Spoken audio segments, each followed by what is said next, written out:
this talk is about, what would be the best way of trying to have a limited government. Now, I don't know whether limited government is in fact feasible, but I thought it would be worthwhile to try to work on, what would give us our best shot. Okay. I have a handout that I prepared, which is my notes. So, yeah, Mike is going to pass that around now. Not me, that guy. Okay. So a couple of questions. Why did the U.S. Constitution fail to limit the federal government in the way that it was supposed to?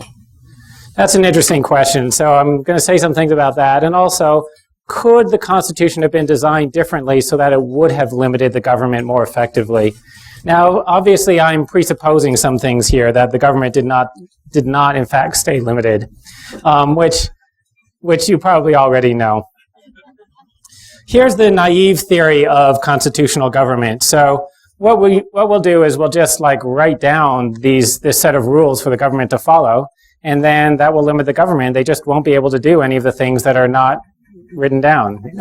We'll just say you're allowed to do these things, and they just won't do anything else. And on the off chance that, one part of the government tries to do something it's not supposed to do, well, the other branches of government will restrain the one that's trying to violate the Constitution. Right, so, and then the third part of the naive theory that you learned in your high school civics class is, and the U.S. Constitution will be enforced by the Supreme Court. So the Supreme Court will just review whether any laws are unconstitutional, and in the unlikely event that any unconstitutional law ever gets passed, the court will just strike it down, so nothing could possibly go wrong. Okay. That's true. Okay, so, problem. So if you actually look at the Constitution, which the people in this room probably have, but the majority of Americans probably have not, you can find the list of all of the things that the government is supposed to be able to make laws about, all of the powers of Congress. They're listed in Article 1, Section 8. And it's not an extremely long list, but it's not an extremely short list. It's about a page long. Okay, there are a bunch of things that you would expect that are things that the government in fact does. So the post office is in there. Printing money is in there. The military is in there. And they do all of those things. However, if you read through that list, and if you have even a passing familiarity with the activities of the federal government, and if you have a normal understanding of the English language, you are going to come to the conclusion that almost everything the government does is not on that list, right? And then it's not even controversial. Almost everything the government does is just clearly not authorized. No sane person would think that it was on the list. So, okay, well, here are just some examples. So, the drug laws. There's no clause in there that says that the government can regulate what you eat or ingest or, recreational activity, and there's nothing like that. Gun control laws, not in there. National speed limit, subsidies to agriculture, education, science, and the arts. The FDA, the EPA, the CIA, the FBI, NASA, the Department of Agriculture, Education, Energy, Health and Human Services, Homeland Security, Housing and Urban Development, Department of the Interior, government-run health care, Social Security, National Park System. All of those things are clearly, blatantly unconstitutional. There's none of those things is remotely listed as one of the powers of the government. Okay. Now, some people are not aware, so you all probably are aware of this, but some people are, when I talked about this actually to a group of philosophers, somebody actually raised their hand and asked me, is there something that clearly says that the government can't do the things that are not listed? And so there is. It's Amendment 10. It says the powers that are not delegated to the United States by this Constitution are reserved to the states respectively or to the people. Okay, and in fact, that point has never been disputed even by the government. Even the government doesn't dispute that it's not supposed to do things that it hasn't been specifically authorized to do. So how did this happen? And so an interesting and somewhat instructive case is the case of Wickard versus Filburn in 1942, which illustrates kind of how the government justifies its unconstitutional activities. So this was during the Roosevelt administration. And the Roosevelt administration had put these regulations on how much corn you can grow. And the purpose was to prop up the price of corn because Roosevelt was an economic idiot. And so he wanted to limit the supply. Okay, Roscoe Filburn was a farmer who was growing corn. I think he was growing some corn for sale and some corn to feed his own pigs. The corn that he was growing to sell to other people was below the limit. But when you add in the corn that he was growing to use on his own farm to feed to his own animals, then it took him over the limit. Okay, so he was fined by the government, and then he disputed it in court. The case went to the Supreme Court. Filburn's argument was, well, the government had no right to tell him, like it was unconstitutional to tell him how much he could grow, how much corn he could grow to feed his own pigs on his own farm. Okay, and obviously, of course, he lost the case. And the Supreme Court said, no, that is authorized under the Interstate Commerce Clause. Okay, so, the government can tell you how much corn you're growing on your own farm that never leaves your farm, because that's regulating interstate commerce. And that's one of the things listed there in Section 8. Okay, how did that reasoning work out? Well, so you see, if you grow corn to feed your own pigs on your own farm, that means you're going to buy less corn from other people. And, okay, that alone is not going to have any effect on interstate commerce, but if a lot of people were doing that, like if all the farmers who have livestock were growing their own corn and not buying it from other people, that would change the price of corn. And some corn is sold between states, so that would affect interstate commerce. So as long as it has an effect on interstate commerce, boom, it's regulating interstate commerce. Okay. Now, you might, if you think that that's good reasoning, I suggest that, maybe you are not from this planet, or maybe you're not an English speaker or something. Okay. I'm pretty sure that isn't what regulating interstate commerce meant in the Constitution. But this is the important part. I don't think anybody thought that that's what it meant. I don't think that the Supreme Court justices thought that that is what that clause meant. Make any regulation that has any effect at all on interstate commerce, right?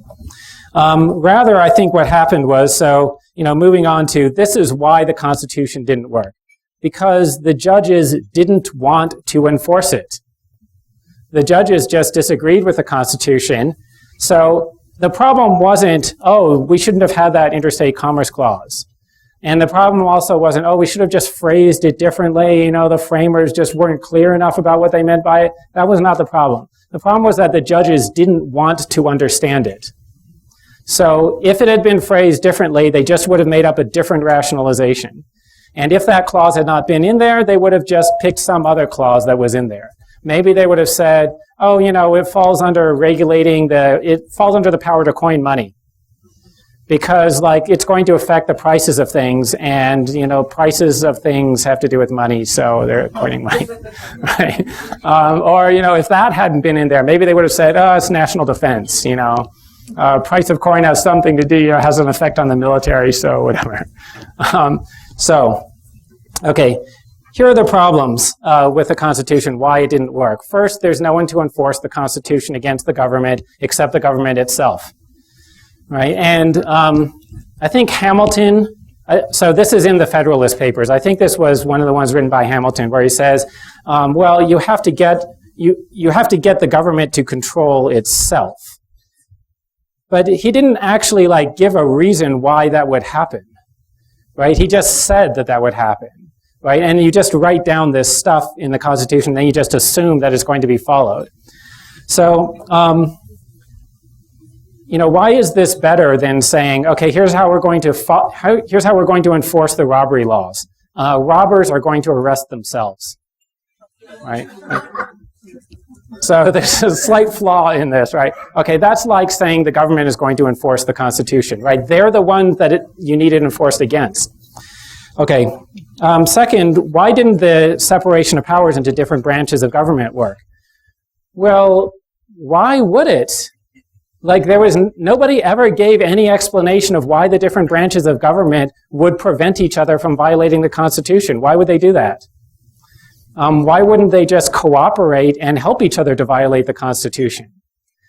In fact, if you think about it, so it seems like, Hamilton and Madison, when they were working on the Constitution, they were assuming that the three branches of government were opposed to each other. But they never gave any argument for how they were opposed to each other, and in fact, they're not.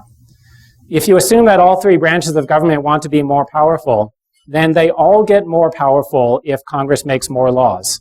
If Congress ignores that list of laws and just starts regulating everything they want, then Congress is more powerful, obviously. The executive branch is also going to be more powerful because their job is enforcing things. There's going to be more things to enforce. So they're going to have to expand.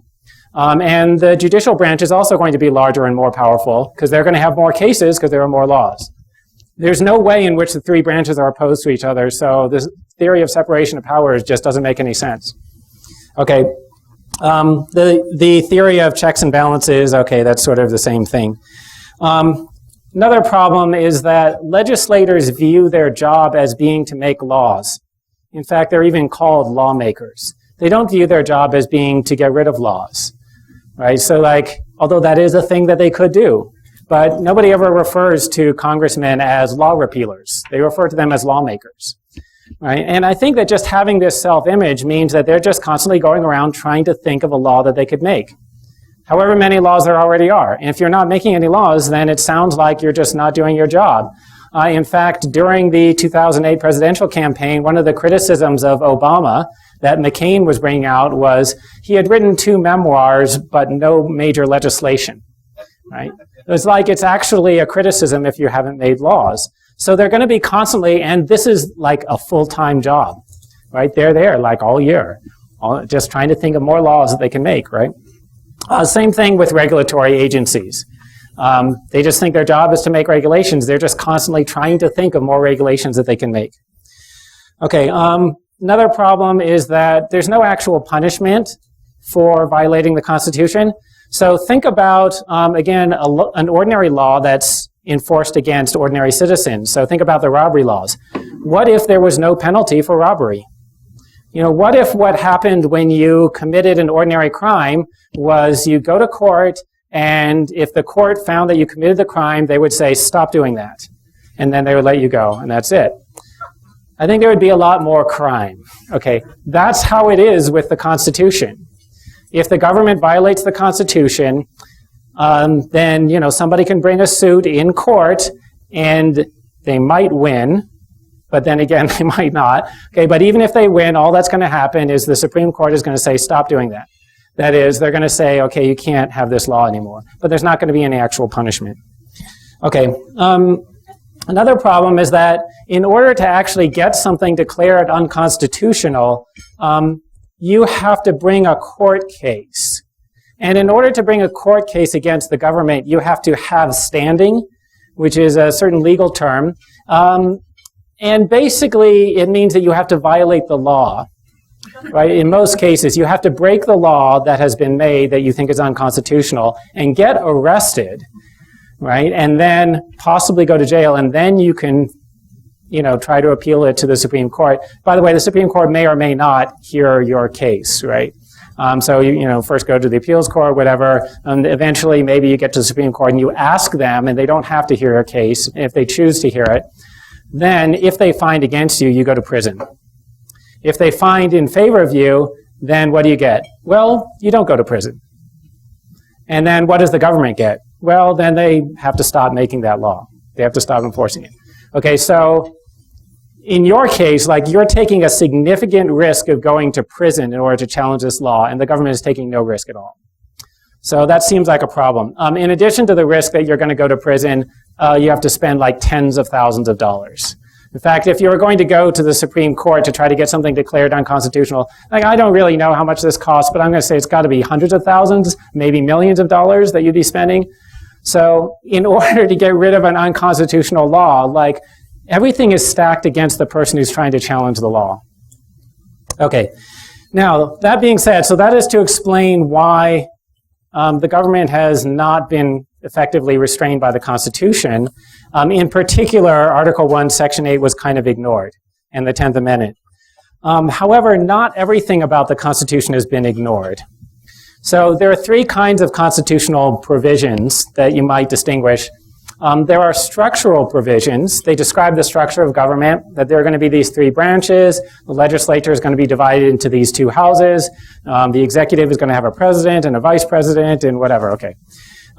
Then there are procedural provisions. They describe what you have to do to pass a law or to accomplish some other action of the government. Right? Like you have to have a majority vote, and then if the president gives a veto, then you need a 2/3 majority to override the veto, things like that. Okay, and then the third kind of constitutional provision is substantive constraints. This is where they say, okay, you can't make laws about this, you can make laws about this, but not that. Okay, so two of these three kinds of provisions have been generally pretty well respected. Structural and procedural provisions have been pretty well respected. The government really does have pretty much the structure that is described in the Constitution. The reason I said pretty much is that all of these regulatory agencies were not described, and you could have a question about whether they're like a violation or not. I don't think that's obvious. And the procedural provisions are generally pretty well respected. Again, you could have a question about whether regulatory agencies are violating procedures because they're kind of making laws, but they were authorized by the Congress to do that.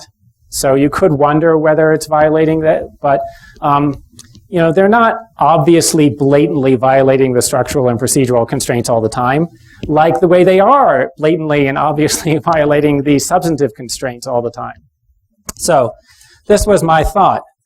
Maybe the structure and the procedures could be modified in such a way as to restrain government, right? So that is, I think the action is not in trying to rewrite the substantive constraints on the content of laws, because those are just going to be ignored. But maybe we could change the structure of the government, and maybe we could change the procedures for the government to do things. All right, so these are going to be my proposals. So first, just a brief comment. You guys don't need this, but anyway, why should we worry about how to make a limited government? Like, why should we worry about what would constrain the government? Some people think that actually it's a great thing that the government violated all those constraints because look at all these wonderful programs we have that we wouldn't have, like from the standpoint of like mainstream political views, like outside this room, what almost everyone believes, the Constitution is like this crazy radical thing. Like if you proposed to do what it actually says, and if people actually knew what that meant, they would think, that's insane. We had Social Security would have to be ended, and Medicare and Medicaid, and all those things I was listing, right? You would have to shut down the FBI, and then and like there are going to be these terrorist attacks because no Homeland Security. Okay, anyway. So anyway, my brief comment on that is even if you kind of disagree about exactly what the limits on the government should be, still almost everyone agrees there should be some limits, right? Like there aren't a lot of totalitarians out there who think, no, the government, just let them just do anything, right? Right. Well, yeah, they probably wouldn't say that, right? Right. Not too many people want to move to a fascist or a communist country, although there are some. But anyway, okay.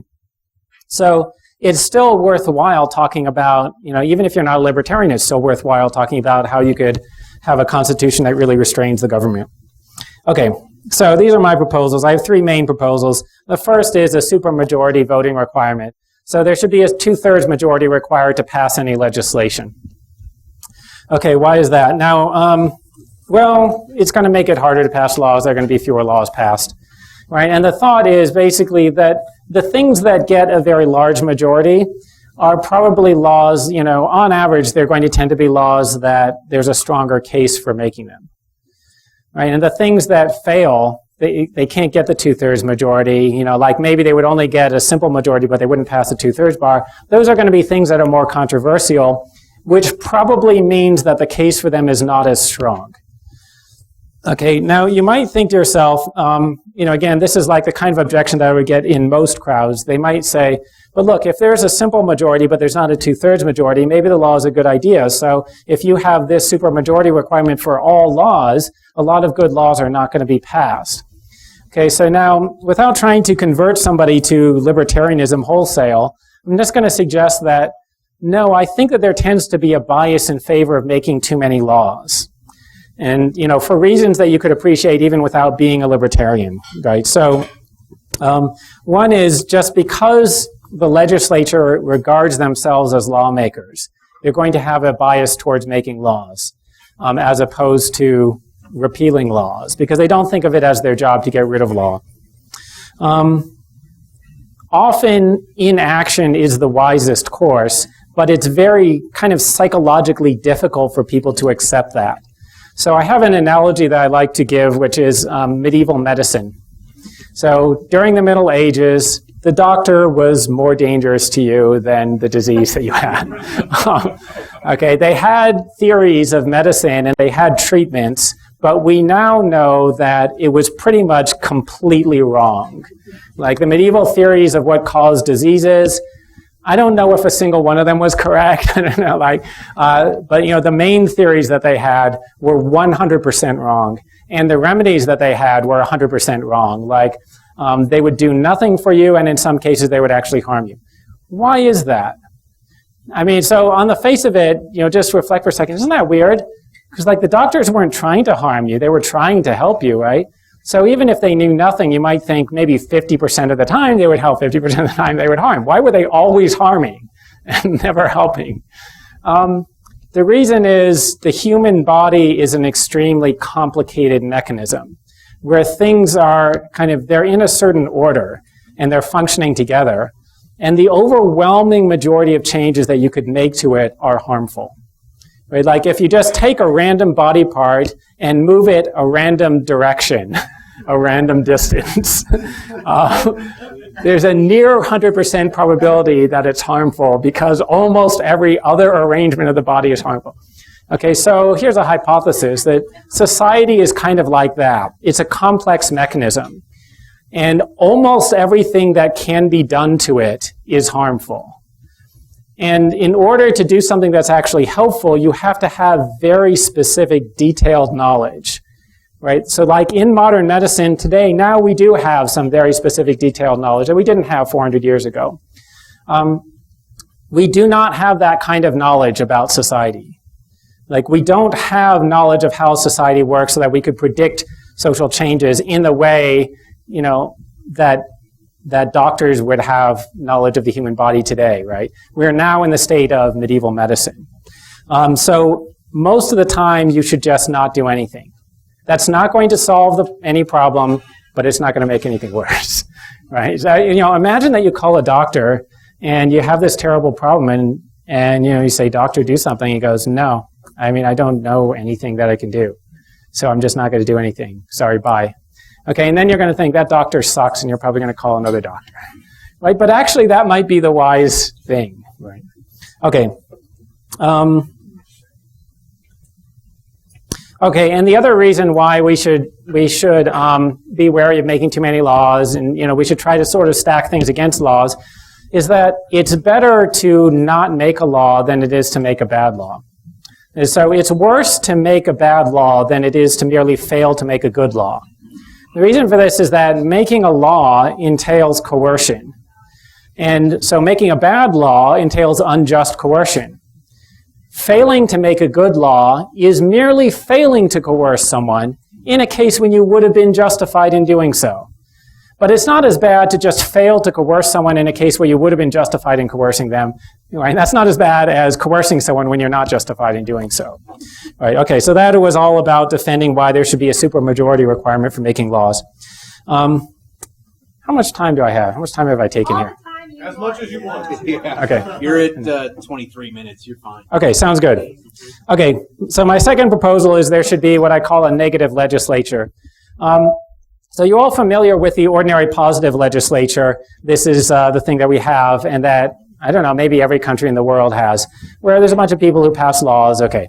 The negative legislature would be a group of people who are like legislators. They get elected and they sit in this house and have debates and whatever. But the only thing that they're allowed to do is repeal laws. So So they go, and it's a separate body, like here's the Congress, and then here's the other thing, right? And these people pass a law, and then these people can repeal it if they want, right? So, and then they're just having debates, like, should we repeal this law? I don't know, should we repeal this law? And the point of this is, it addresses the thing that I was saying earlier about how legislators view their job as being to make laws. And so they're constantly trying to think of more laws to make, and nobody's sitting around thinking of laws to get rid of. So let's have some people who they're employed full-time just trying to think of laws that you can get rid of. Okay, and they'd probably come up with some good candidates.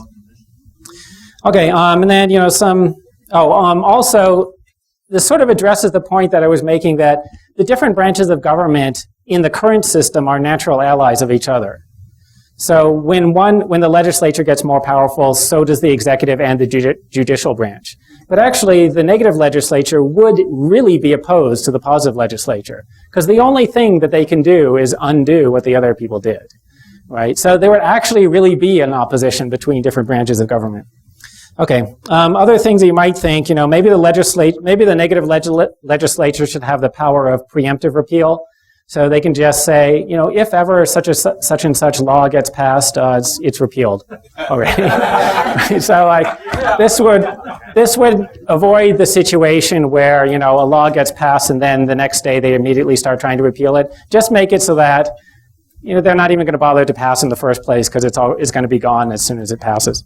That's okay. What the Constitution does, isn't it? Or should Yeah, that's what we thought. Yes. Yeah, That's what it should do. That's what we thought was going to happen, but it didn't happen. Sorry, what? Yeah, it's a piece of paper, so you need some actual people, right? You need some people who have an interest. So when the government is making too many laws that they shouldn't make, the negative legislature, they're going to view it as their job to object. Right now, there's no one who views it as their job to object, right, except libertarians. But, we don't have enough power. So, okay. And then, an interesting question was, should they be able to partially repeal a law? So I don't know the answer to this, but so, imagine they say, let's just strike out this section, but we're going to leave the rest of the law. Or do they have to repeal the entire law? I don't know. Maybe they should have the power of repealing only a part of it, because, what if there's a law that's generally good, but there's this one part of it that's bad? They might think, we want to get rid of the bad part, but we don't want to get rid of the whole law. So then they might leave it in, right? Civil Rights Act of 1960. Right, yeah. So you might think, Civil Rights Act, that was basically good. We don't want to go back to Jim Crow laws. But, some parts of it you might want to not be there. Okay. Now, my third major proposal is there should be a separate constitutional court. So now I know that the Supreme Court is thought of as being there to enforce the Constitution now. As you may know, that's actually not in the Constitution. The Constitution actually does not grant the power of judicial review. It doesn't say the Supreme Court decides what is or isn't constitutional. The Supreme Court just decided that was going to be their job. But that's not all they do. They just, any case that goes through the federal courts, in principle, could go up to the Supreme Court. So I want there to be a separate court where their only job is saying whether something is constitutional or not, right? Okay, and what else about this? A second thing is the court itself should have the power to initiate judicial review. In the current system, the court only has the power to review a law if it has been challenged in a case that has gone through the court system, right? It first has to go through a trial court and then appeals court and then whatever, I don't know what things they have to do. Anyway, it has to go through the rest of the court system before getting to the Supreme Court, which means somebody has to undertake enormous expense and the risk of going to prison or at least being fined. That's a problem, right? So it should be that the court can just initiate judicial review without anyone having to challenge the law, without anyone having to break the law and then get at risk of going to prison. Okay. Another proposal is, another way it should be different from the Supreme Court is, I think there should be a jury of citizens rather than professional full-time judges on the court. So that is, the ultimate verdict as to whether something violates the Constitution should be voted on by ordinary people. Why is that? Now, you might think, well, no, because, the judges are the experts in the Constitution and legal doctrine, and just these ordinary people are not going to be as good. They don't know as much, and maybe they're not as smart or whatever. I think that's true. So that is a disadvantage, but I also think that people who work full-time for the government have a bias in favor of the government. If you're a full-time judge, you are a permanent government employee. So you have a bias in favor of that organization. And the whole thing, like the whole job of the Constitutional Court, is to see if the government has been doing something wrong. So it's actually really important that the people who are making that decision are not biased in favor of the government and are not actually part of the government. Right? Okay. And then the last thing about the Constitutional Court that should be different from the Supreme Court is they should assign actual punishments. So the Constitutional Court should have the power to assign a penalty for the people who voted for some unconstitutional law or who did some unconstitutional action, right? So as an example, so the Bush administration initiated this torture program, and well, okay, was this ever reviewed? I don't think it was ever reviewed. It's clearly a violation of the UN Convention Against Torture, of which the United States is a signatory, and the Constitution actually says that treaties that the federal government enters into count as part of the highest law of the land. So thereby it's actually also a constitutional violation. Bush was never punished for that, but imagine the counterfactual situation in which he got punished, right? Imagine that George Bush is in prison for authorizing torture at the time that Obama takes office. Then somebody comes to Obama and says, hey, I've got this great idea. Let's start assassinating people who we suspect of terrorism. And we're not going to release any of the evidence that we claim to have against these people. We're just going to like have these drone strikes, you know, and yeah, a couple of these people are US citizens, but anyway, yeah, they might be terrorists, maybe. So, so you know, let's just have these drones blow them up. There might be some innocent people standing by also, but anyway, okay. Okay, so people come to Obama and say, what do you think of this program, right? And, you know, he calls up his friend George Bush, who's in prison, right? Do you think he's going to authorize it? So I'm thinking maybe not, right? If he actually faced some possible punishment, I'm thinking maybe he would stop doing things that were blatantly unconstitutional. So, okay. So those are my three proposals, right? Now, some concluding thoughts. Is limited government better than anarchy? I have not addressed that. I just tried to explain how, like, what would give us the best chance of getting a limited government. I don't know if it would work or not. I still think anarchy is better, but I haven't said why. You have to read my book to learn more about that. Okay, but, you know, I just tried to address the question, if you have the goal of limited government, how should you design the Constitution? So in sum, there should be a 2/3 majority requirement to pass any laws. There should be a negative legislature that has the power only of repealing laws. And there should be a separate constitutional court that can initiate review of any government action for constitutionality, and where the cases are decided by a jury of citizens, and then people actually get punished for violating the Constitution. Okay, that's all.